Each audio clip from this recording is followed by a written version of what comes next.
All right, Rabosai, good morning. Let us begin. We have a beautiful, beautiful daf ahead of us today. I want to begin by thanking our sponsors, to thank our Talmud Torah sponsors for the month of Cheshvan, Meir and Rachel Gold, for dedicating all the Shimon Drushos this month in memory of Yonah, Tzvi, Ben Yosef, Chaim, Elazar, HaKohen, Zichron Livracha, Noam Leah Efron, for dedicating all the Shurim in Drushos this month in celebration of the 98th birthday of Noam's grandfather, Yosef Hershel, Ben Mordechai Halevi.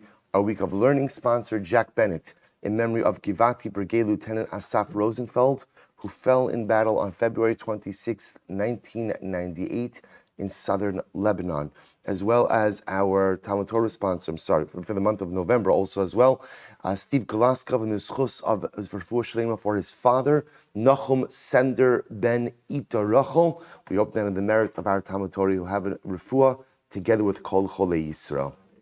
With that, let us begin. So we have a lot to do today, an incredible daf ahead of us. I know I still owe you the Mesachik Bakovia from yesterday, but let's first, Emir Hashem, make a dent in today's daf, and Emir Hashem, hopefully we will go back. I have the page in front of me over here, so I'm not going to forget about it. So Mishnah, today's daf is Chav Gimel 23, and we are picking up Chav Beis 22b at the Mishnah. Barishona Hayu Masiin Masuos. So say in the beginning, they used to go ahead and light bonfires. Remember, again, this is talking about how they would signal the diaspora communities that Rosh Chodesh had been declared. So they used to do it through a series of bonfires. Mishakilkalu hakusim, but when the kusim started trying to disrupt the system. Now, what I want to point out to you, remember again, we always see the kusim, right? Kusim are everywhere, right? So remember again, who were the kusim? So they were a nation from the land of, take a wild guess, Kusa, right? They were from Kusa. They were resettled in Eretz Yisrael by Shalmaneser, the king of Ashur. And there was, when they were idolaters, there was an outbreak of lions in Eretz Yisrael, which is very rare in Eretz Yisrael. They converted. But the problem is, even after their conversion, they were found to be worshiping idolatry. So there was a whole discussion about whether or not their conversion was a legitimate one or not. So that's why there's always this status issue when it comes to Kusim. So the Kusim tried to go ahead and mess up the system of Kiddush HaChodesh. Now I'll point out this is very interesting. So this is now the second Mishnah in a row that we see a group trying to disrupt Kiddush HaChodesh. Remember again, in last Mishnah, Usu, the Baitusim. And now remember again, it's interesting to note how everybody's trying to disrupt the system, right? So the Baitusim are disrupting it how? By showing up in Beis and giving false testimony.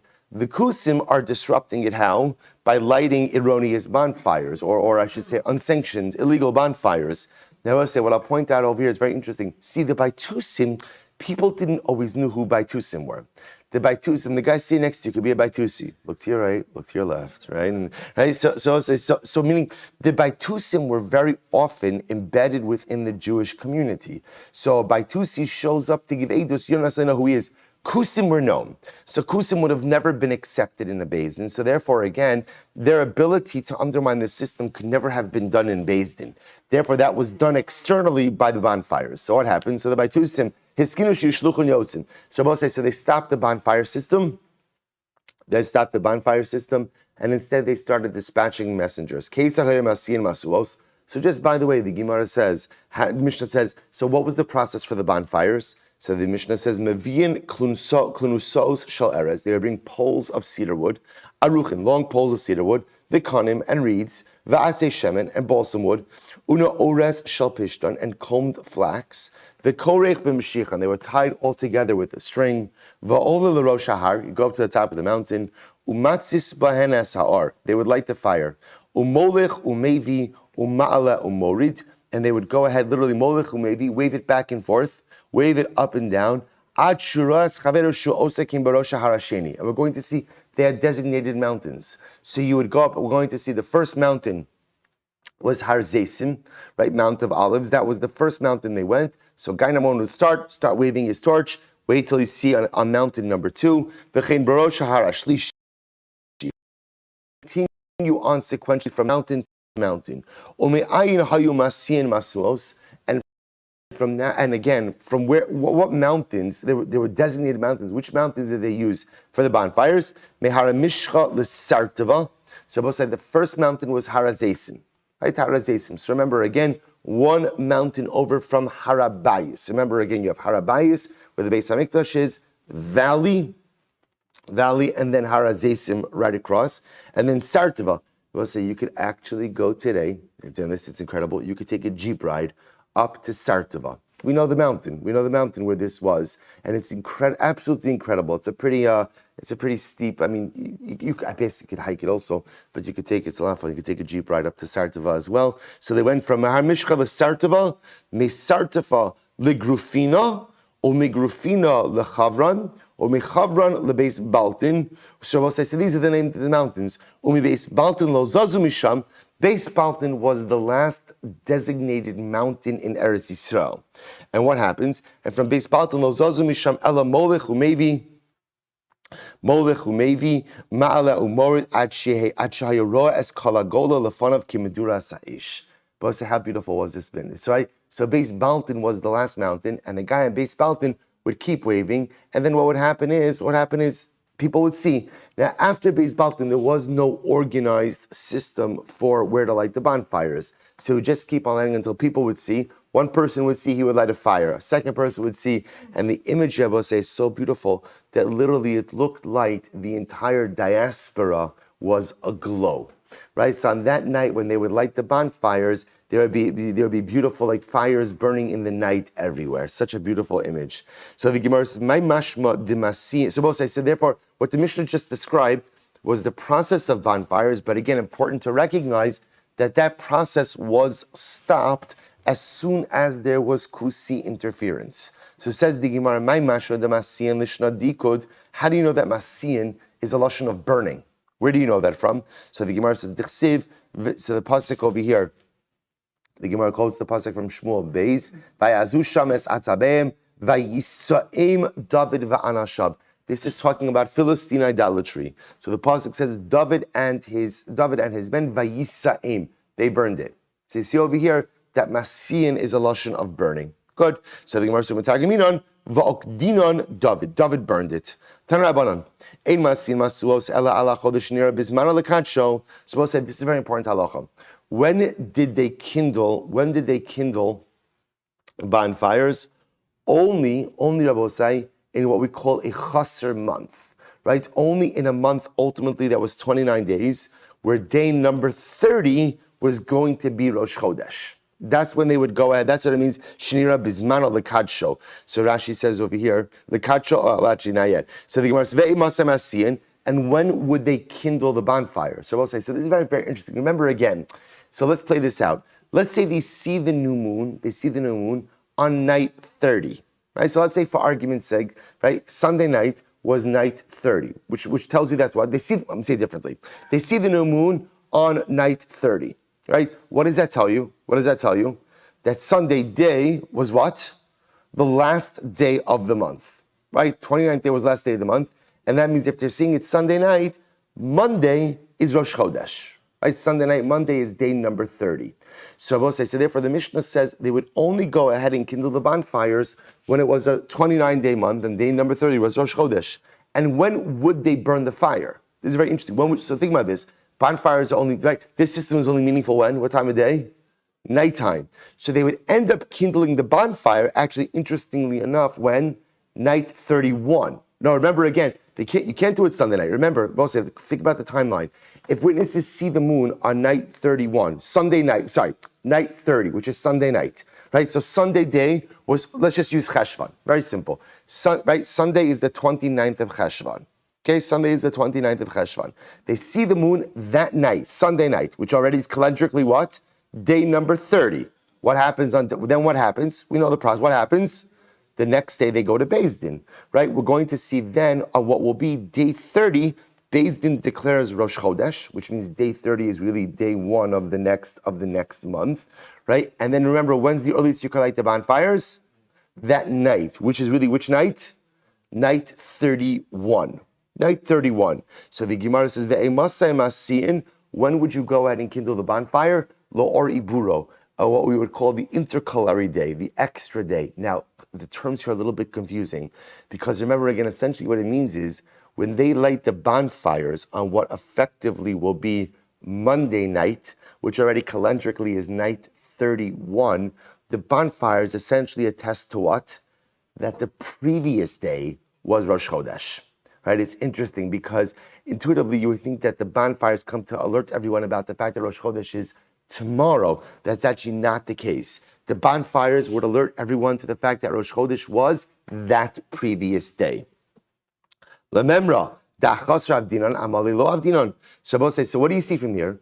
You see from here that they only kindle the bonfires for a chaser, for a 29-day month. But also remember again, we know there's only two possibilities for the duration of the month, and they are 29 or 30. Those are the two possibilities. So the Gemara says, you see from here that they would only go ahead and kindle the bonfires for a chaser month, for a 29-day month. So just one more time.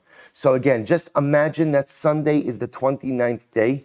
Sunday night, the Eidim see the new moon, Rosh Chodesh, Mazel Tov. They make their journey to Beis Din, as we spoke about before. They show up to Beis Din presumably sometime on Monday, which is day number 30. Beis Din declares Rosh Chodesh. So Rosh Chodesh is day number 30. That night, which is night 31, they kindle the bonfires, alerting everyone that day 30 was Rosh Chodesh. So the Gemara says as follows.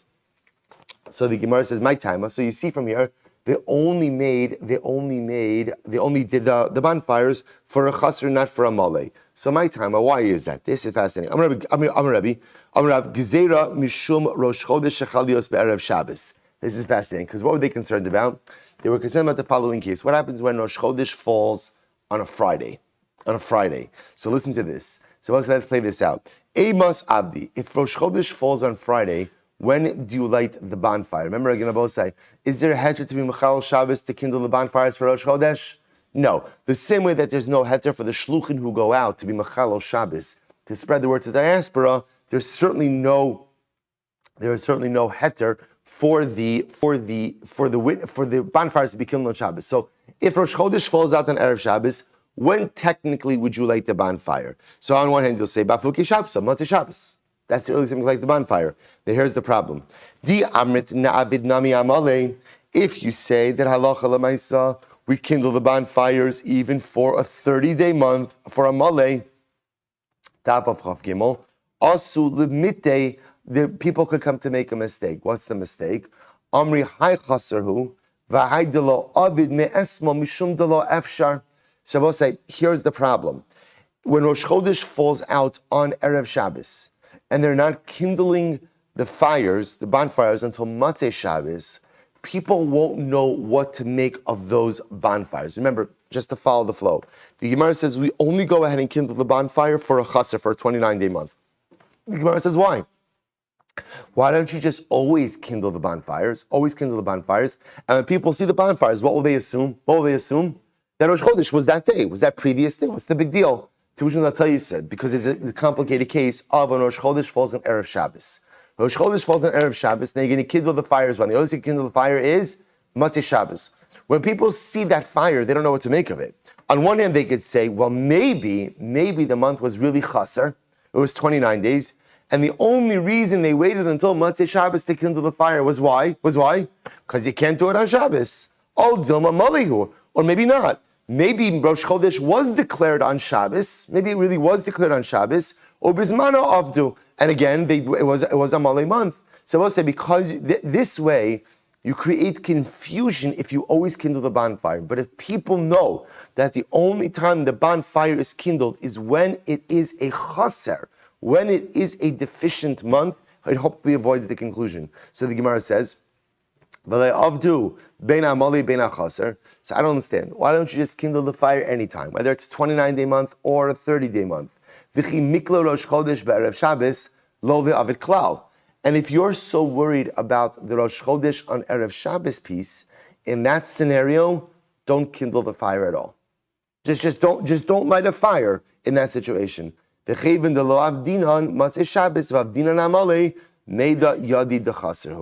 since, again, you're not doing it on Matzeh Shabbos, but you would normally do it on a Malay, people will infer that the month was a chaser.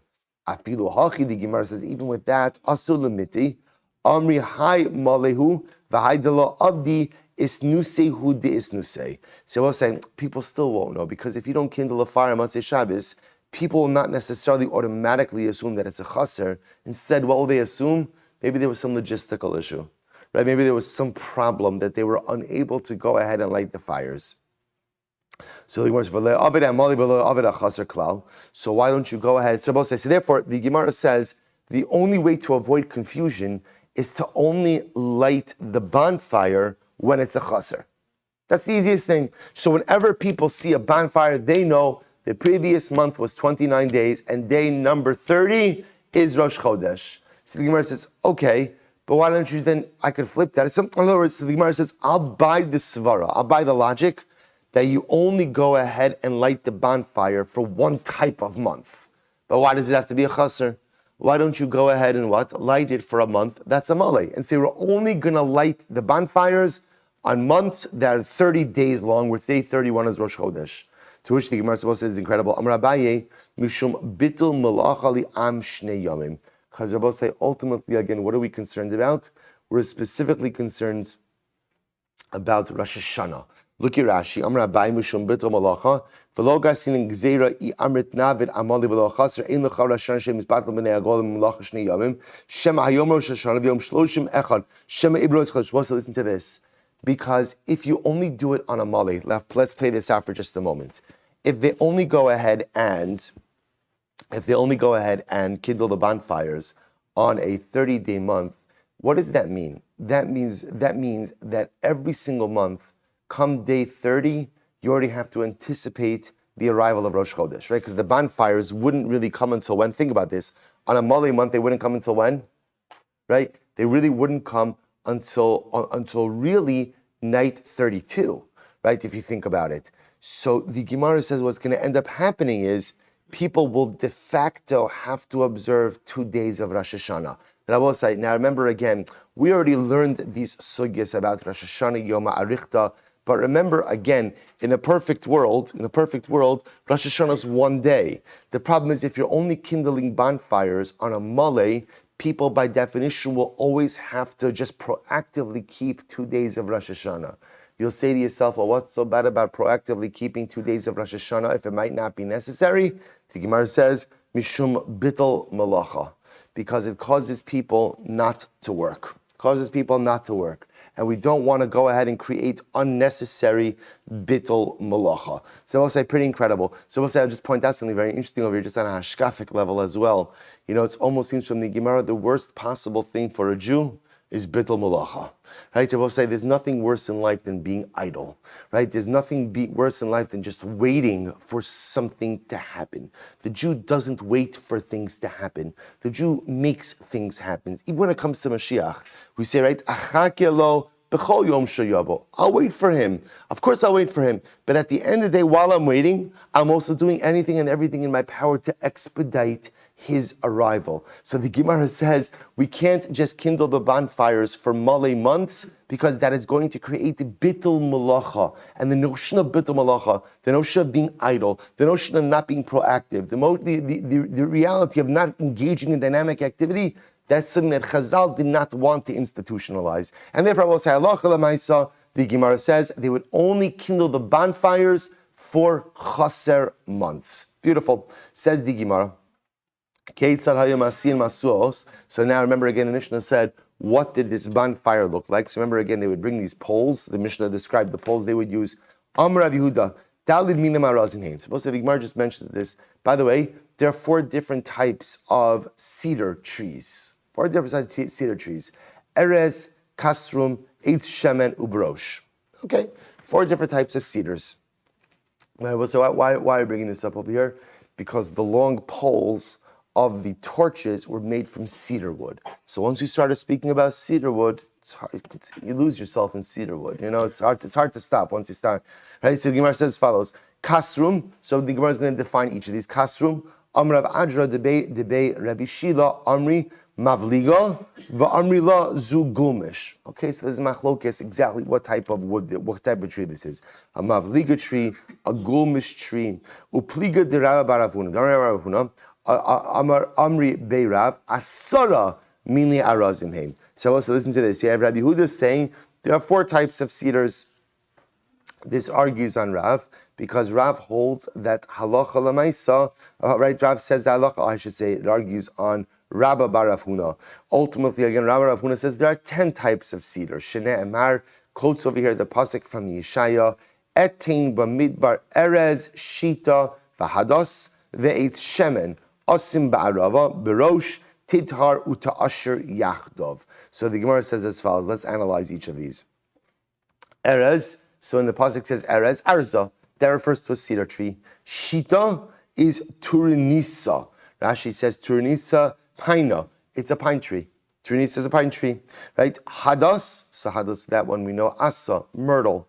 Eitz shemen, it's eitz shemen, afarsama, balsam wood. Barosh, barsa, which is translated as boxwood.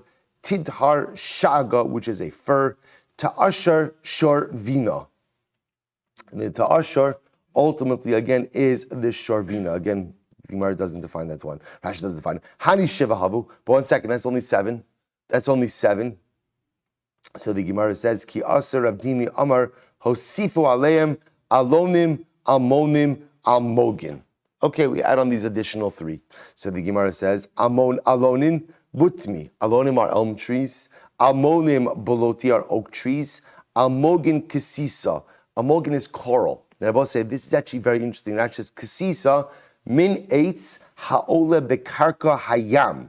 So I both say this is fascinating. So coral, of course, right? Coral, Rashi says, is the tree-like growth that grows on the seabed. That grows on the seabed. So we'll say this is absolutely beautiful. Ika da amri, aronim, armonim, almogin. Others say the other 3 types of cedars are again the aronim, armonim, almogin. Aronim, ari. Aronim are ari. We'll say ari are laurel trees. Armonim, dolvi, chestnut. Almogin, kesisa. We'll say kesisa once again means coral. So the Gemara says, we'll say, here we go. So Gemara quotes another pasuk. Pasuk once again from Yeshaya. Vitsi adir lo ya'arenu. I will say now, literally what this pasuk means is a large ship or a large boat shall not pass. So the Gemara says, Amarav, what's the big ship? What's the big boat that the Gemara is referring to over here? Nav is referring to over here. Zu burni gedola. This refers to the large burni ship. So we'll say, what's happening? Get ready for this. Heichi avdu.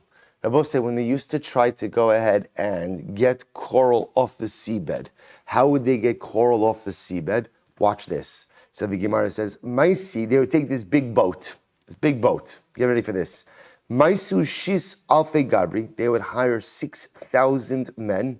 Betreser yarchi shasa, 6,000 men for 12 months. Va'amrila, tresa alfe gabri, others say 12,000 men, beshisa yarchi, for 6 months. Either way, it's a lot of people for a long time. And the Gemara will say, what would they do? Listen to this. Vitani lechala. So remember, you have to imagine the scene. They would take this big boat, 6,000 men for 12 months, 12,000 men for 6 months. And what would these men do? Vitani lechala. They would fill the boat with sand. Ad the shachna v'nachis. Ad the shachna. Until ultimately, again, the boat would sink. So they would sink the boat by piling on it a ton of sand. Rashi says over at the shachna, shuleha shoklim bekarkais hayam. So the boat, the walls of the boat would be submerged in the water. Va'odenu niras lamala. But interestingly enough, the top of the boat would still be visible above the water. He says something very interesting. Demamakum shal mogim gidelim bayam ein hayam amokolkach. At least again, their coral was often found in not very deep waters. So the interesting thing about it appears the problem with harvesting coral was the fact that it had very deep roots in the seabed, and therefore again needed a lot of effort in order to pull it out. So look what they did. So they would go ahead and fill up a boat with sand, lower the boat to the seabed. What would they then do? Or at least lower it down towards the seabed. So the Gemara says, what would they do? V'nochis bar amoroi, and then they would have, both say bar amoroi, Rashi says, melumad lashut benarus. They would hire divers. And what would the divers do? V'kater atuni dekisna bekisisa, v'kater lehu besinasa, v'not. So the Gemara says, what would they do? They would go ahead, divers would go down, they would take a linen rope, right? And they would tie one end of the rope to the coral, and the other end of the rope to the top of the ship. And then what would they do? V'not lichala, then the guys would come back and they would begin to shovel off the sand. And as they would shovel off the sand, what would happen? V'shadol lebrai, v'kama demadlo akar amasya. And what would happen, of course, when you remove the sand from the boat begins to rise to the top. And as the boat rises to the top, what does it do?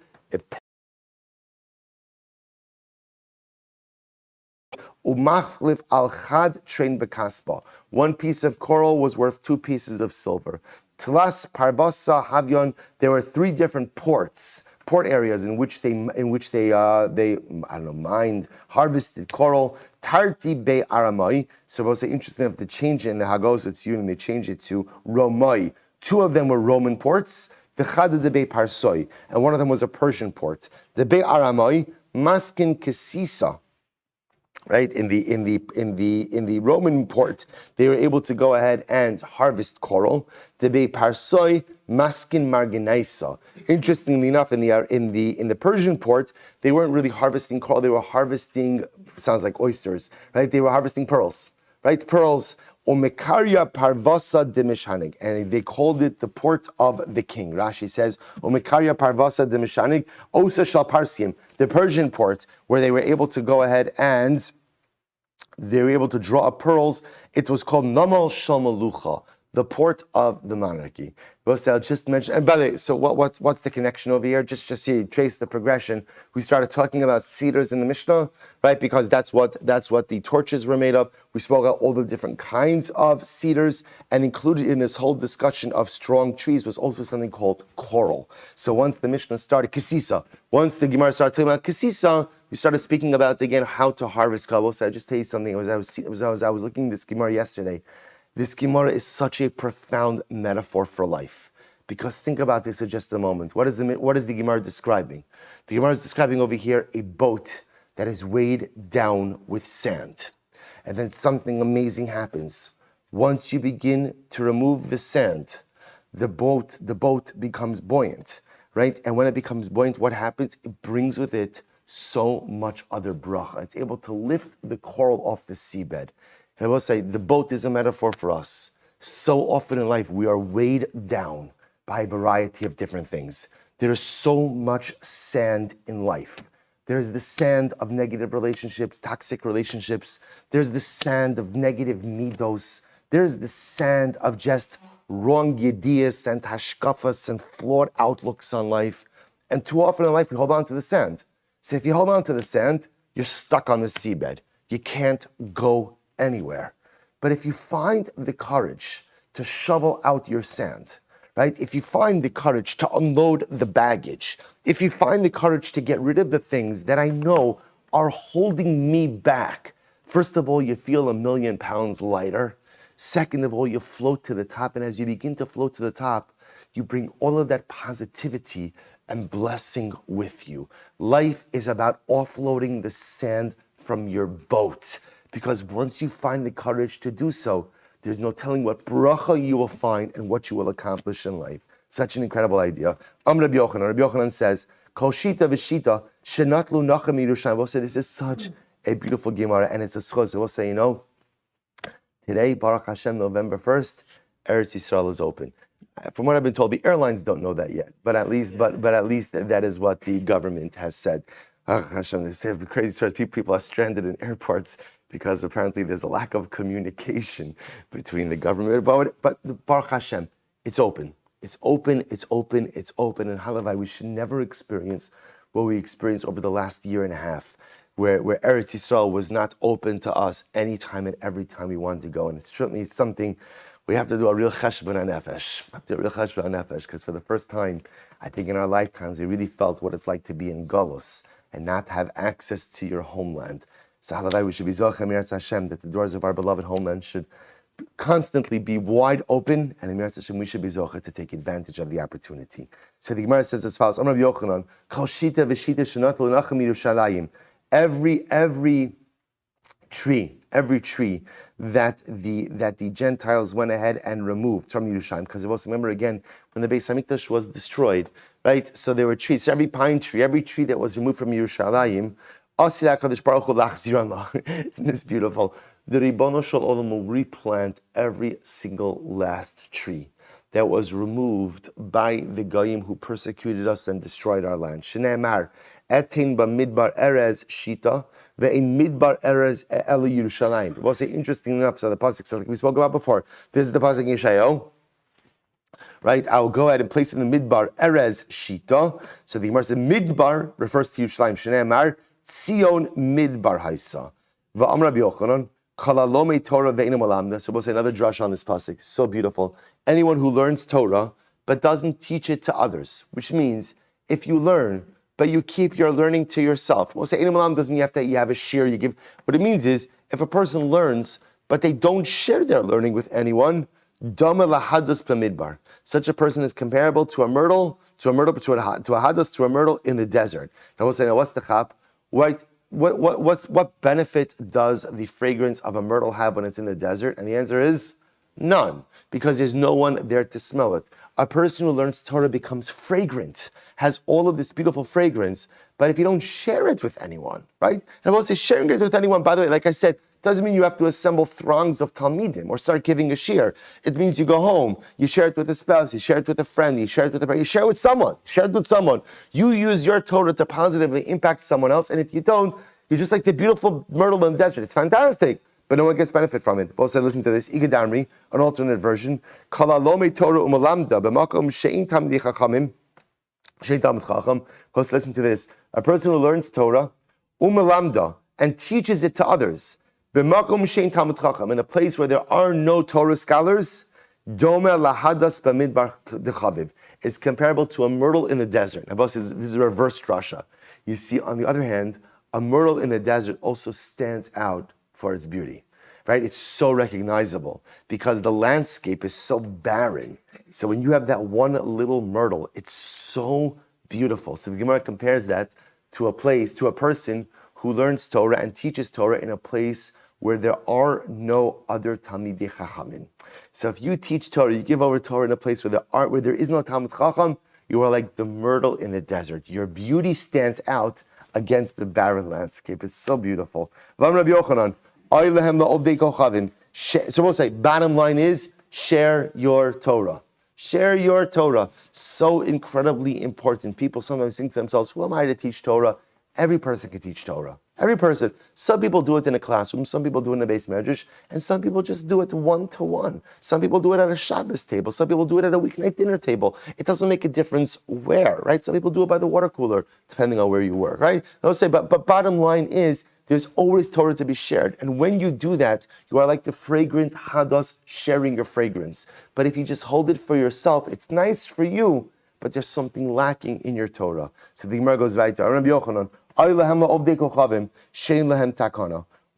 Ovdei Kocham, to the idolaters, for they have no redemption. Shne'emar, Tachas hanachoshes avi zahav. Go Gemara, we're quoting the pasuk from Yeshaya. Tachas hanachoshes avi zahav. Instead of the copper, I will bring gold. V'tachas habarzel avi kesef, and instead of the iron, I will bring silver. V'tachas ha'itzim nechoshes, and instead of wood, I will bring copper. V'tachas ha'avonim barzel, and instead of stones, I will bring iron. Tzvi say this pasuk over here is referring to the fact that in the Messianic era, HaKadosh Baruch Hu will repay us for all of the wealth that was taken from us by the Ovdei Kochavim over the generations. And HaKadosh Baruch Hu says, not only will I give it back to you, I'll give you more than you ever lost. So financially, we will be made whole in the Messianic era. So the Gemara said, but listen to this, we'll say this is so profound.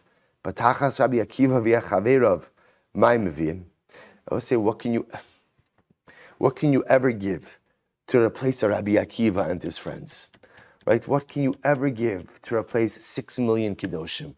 What can you ever give to Klal Yisrael to replace all that has been taken from us over the generations? V'aleim hu omer v'nikesam damam lo nikesi. HaKadosh Baruch Hu says something amazing. Klal Yisrael, I'll make you whole. I'll make you whole from all of the material things that were taken from you.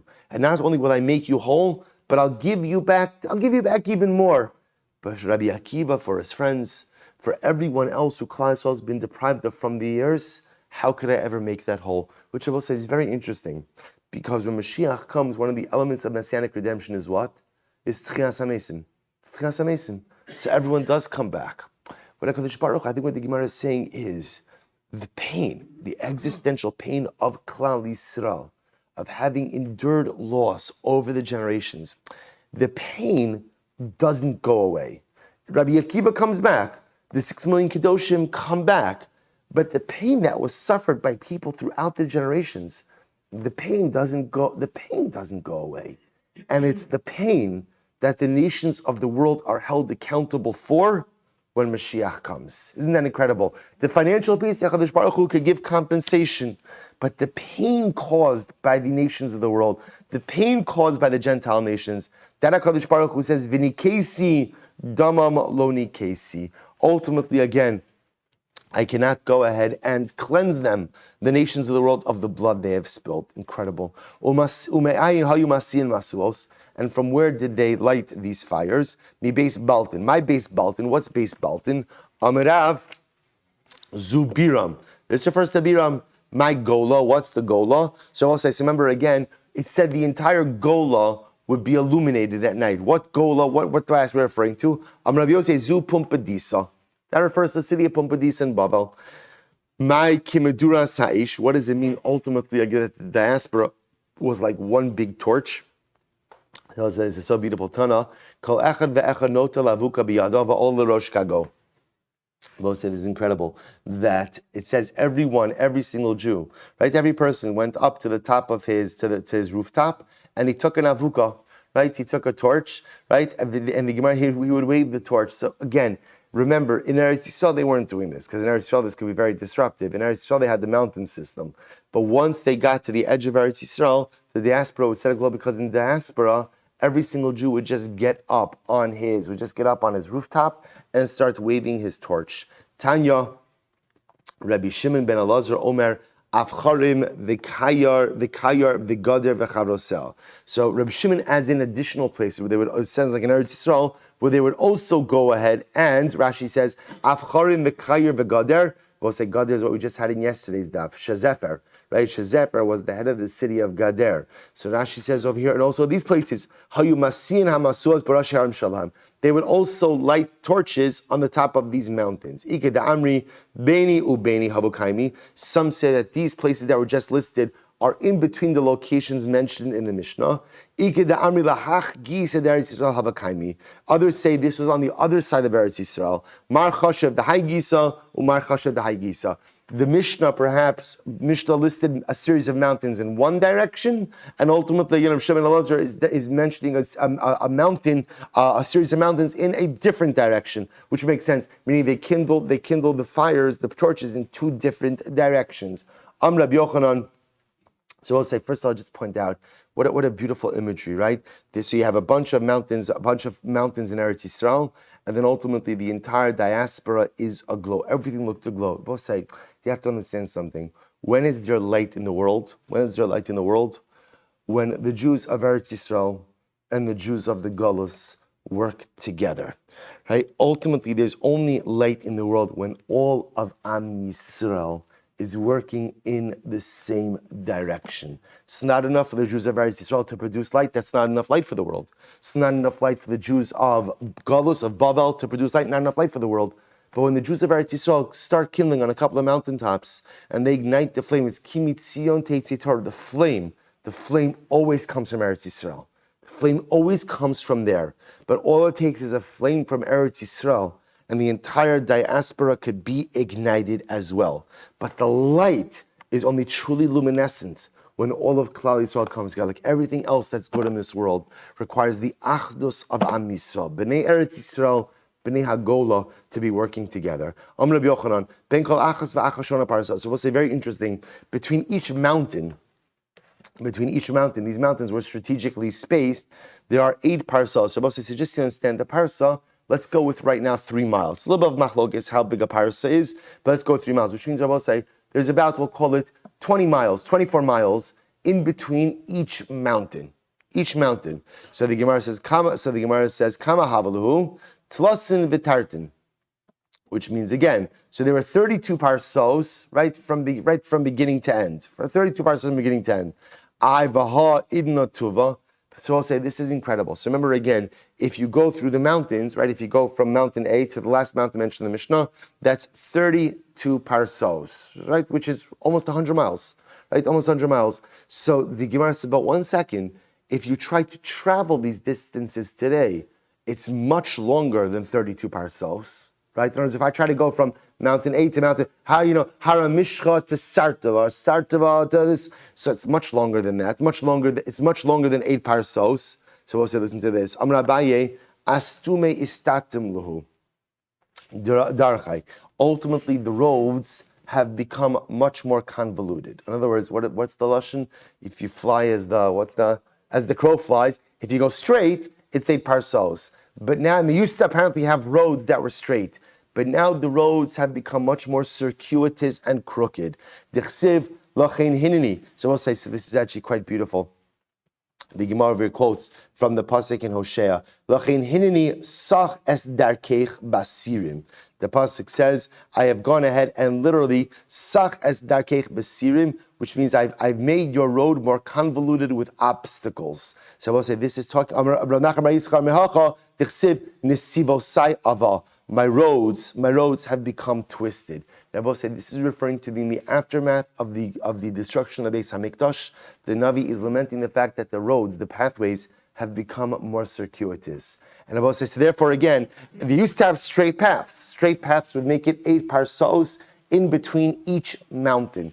But now, since the Beis Hamikdash has been destroyed, the roads are much more circuitous, and therefore it takes longer to get to between each mountain. Which I will say also such an incredible yesod. What's the power? What's the impact of the destruction of Beis Hamikdash? When the Beis Hamikdash was in this world, and Amir will experience again, there's a Gilui Hashchina, right? There is a level of divine revelation that is present in this world. And when there is a Hashras Hashchina, divine revelation, or again a manifestation of divine in the world, there is greater clarity in this world.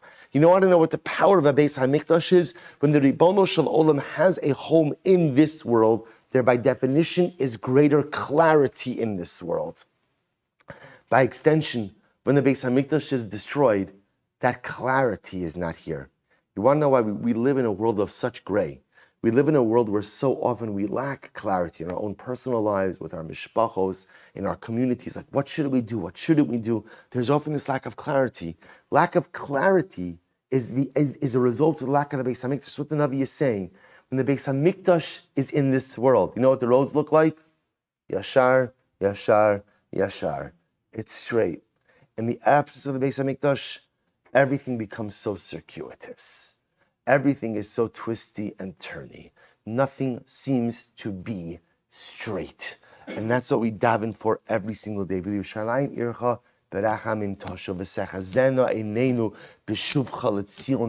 want the Beis Hamikdash? Why do we want Geula? Why do we want Mashiach? Because you know what? I'm so tired of traveling the convoluted roads of life. I just need clarity. I just need clarity. I just need to know where I should go, what I should do, and the derech I should take in life. And that day will come. That clarity will come in Meir Hashem with Mashiach Tzidkim Meir Rabbi Yameinu. We'll say, let's go to the Mishnah. Chatzah Gidol Ha'Yisrael Yerushalayim. Chatzah Gidol. So we'll say, so this is actually beautiful. So remember again, we're jumping back now for just a moment. We spoke about in yesterday's daf that the Eidim are permitted to Chal Shabbos in order to come and give testimony. So where would they show up? There was a large gathering point, a large courtyard in Yerushalayim. Ubeis Yazek Haisenik Grace. It was called Beis Yazek. That was the name of it. So the Gemara says, Ulasham Kol Ha'edim Miskansim. All of the witnesses would gather into this courtyard. Ubeis Din Bodkin Osam Sham, and that's where Beis Din also would interrogate or cross-examine the witnesses. Usuudos Kidolos Osin Lohem, and they used to make mamish beautiful suudos. It must have been very beautiful, right? Big suudos, big carving stations, right? Everything in this Chatzar Gedola in Yerushalayim. Why? Why do they want to do it? B'shvil shiu ragilin lava barishona. I will say, by the way, isn't it fascinating how some things don't change, right? Meat and wine, and you'll get men to do anything, right? So I'll say, so right, just go ahead. I mean, they don't say the wine, but it's suda, so pashtos. Again, although the wine is probably a little bit of a tricky part, especially if you need people to give eidos, right? Although the eidos, I'm sure, is much more flowery after a couple of l'chaim. So I'll say, so they had these sudos gedolos. these large su'udos over here in these courtyards. So the Gemara says, Lo hayuzazin misham kalayom. Now, here's what's interesting. So remember again, the witnesses, once they arrived in this large courtyard, they were not permitted to leave the courtyard. Because remember again, Bepashtos, many of these witnesses had traveled from where? From where? Outside of the Tchum. Let's harken back to our Eruvin days. I know many of you yearn and pine for Eruvin every day. So remember again, what happens if you leave your Tchum on Shabbos? What happens? Dalaramas. That's all you have. So here's what's interesting. A lot of these guys who showed up, had left their Tchum. So because of that, they were confined to this courtyard. So there was a lot of good food, beautiful sudos, but there was a lack of mobility. They could not move past the courtyard. Rabbi Gamliel instituted that no, essentially, they should have the Tchum like the residents of Yerushalayim. They came to Yerushalayim with the Reshus of the Beis Din, and therefore they should not be confined to the courtyard. Instead, they have the Tchum of the people of Yerushalayim, 2,000 amas in every direction. So the Gemara says, "V'lo elu bilvad." By the way, not just these guys, but this applies to anyone who leaves their Tchum with Reshus. If you leave your Tchum with Reshus, you're allowed to leave your Tchum on Shabbos because of some extenuating circumstance. We give you essentially a new Tchum. A new Tchum, for example, the Gemara says, "Af ela af chachma ba'leilit," a midwife. Let's say a midwife goes to aid a woman in giving birth, and as a result, she leaves her Tchum. She comes to a woman to help her give birth. Both say that's sakanas nefashis. You're allowed to do that. We give the midwife now a new Tchum. They both say a new Tchum where she is. Or you're coming to save someone from a fire. Umin hagayis, or from robbers. Umin hanar, from a river. Umin amapolis, or from a building collapse. Hare elu ka'anshia ir ve'yishon apayim l'chora. So we'll say it's a fascinating halacha. Essentially, when you leave your Tchum, but you are halachic, it's halachically permissible. Not only halachically permissible, but what? Halachically encouraged. So again, Chazal didn't want to penalize you, right? So therefore, what they said is, you have a new Tchum, like the city in which you find yourself. I will say, the idea is, you have to incentivize people to do the right thing. Because this is incredibly important, Yisod. If doing the right thing becomes too difficult, what ends up happening? People just don't do it. So therefore, again, if you're going to tell a person you can leave your Tchum, but once you leave, you're stuck in your Daled Amis, people are just not going to come. Therefore, Gamliel felt that Allah Lamaisa, if somebody's leaving their Tchum for the right purposes, give them the Tchum of the city in which they find themselves. So we'll have to stop over here for today. We'll pick up with this Gemara, incredible Gemara tomorrow as well. The next couple of years are incredible, right? Each mamish, it just gets better each and every day. Shkoyach. I see over here in Zurich, Jerry, Mazel Tov on your new anacle. Mazel Tov. Jerry, we'll ask you to grandson there, Yisrael. Mazel Tov. We should be zochel legal Torah lechupa l'maisim tovim la'achniso beviso shalom avinu bizmano. Mazel Tov.